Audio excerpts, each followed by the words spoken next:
Salam, perkenalkan nama saya Francisco Dom, Perawatan Universitas Pembangunan Indonesia Manado. Jadi saya akan menjelaskan tentang konsep sistem dan pengertian sistem. Sistem secara teknis berarti seperangkat komponen yang saling berhubungan dan bekerja sama untuk mencapai suatu tujuan tertentu. Kata sistem berasal dari bahasa Latin yaitu sistema dan bahasa Yunani sistema. Sistem adalah suatu kesatuan yang terdiri dari komponen atau elemen yang dihubungkan bersama untuk memudahkan aliran informasi, data, atau energi. Sistem merupakan suatu kerangka kerja yang berhubungan dengan keseluruhan aspek sosial, baik manusia, struktur, masalah-masalah organisasi, serta perubahan hubungan internal dan lingkungan di sekitarnya. Carl James Theory. Menurutnya sistem adalah prosedur logis dan rasional untuk merancang suatu rangkaian komponen yang berhubungan satu dengan yang lainnya, dengan maksud untuk berfungsi sebagai satu kesatuan dalam usaha mencapai suatu tujuan yang telah ditentukan.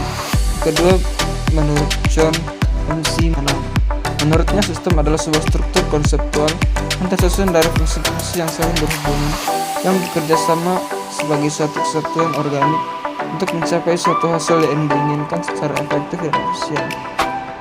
Suatu sistem terdiri dari sejumlah komponen yang saling berinteraksi, yang artinya saling bekerja sama untuk membentuk suatu kesatuan.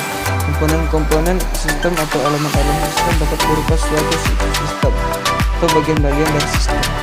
Setiap sistem, tidak peduli betapapun kecilnya, selalu mengundang komponen-komponen atau subsistem. Pendekatan sistem ialah pendekatan yang bersifat integratif atau penyatuan, karena pendekatan ini didasarkan pada cara berpikir logis dan sistematis dalam menyelesaikan suatu masalah di organisasi.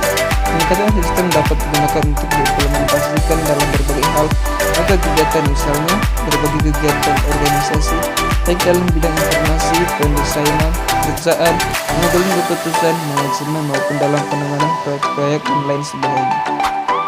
Pendekatan sistem yang pertama, adanya tujuan. Setiap perakitan sistem pasti bertujuan. Tujuan tersistem telah ditentukan lebih dahulu, dan itu menjadi tolak ukur pemilihan komponen serta kegiatan dalam proses kerja sistem.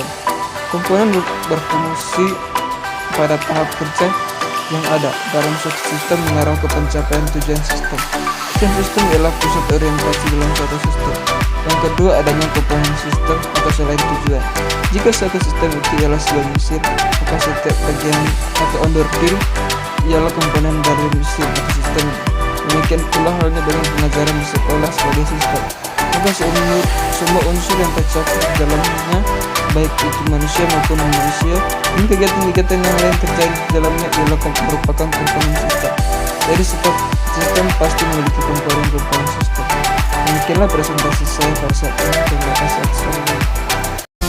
Halo guys, buat kamu lulusan SMA SMK sederajat yang bingung mencari tempat untuk melanjutkan pendidikan ke perguruan tinggi, saya merekomendasikan salah satu universitas yang ada di Sulawesi Utara, yaitu Universitas Pembangunan Indonesia atau UNPI Manado, berdiri sejak tanggal 2 Oktober tahun 2000 dan terdiri dari Fakultas Keperawatan, Fakultas Hukum, Fakultas Teknik, Fakultas Pertanian, Fakultas Sastra, dan Fakultas Ilmu Sosial dan Politik.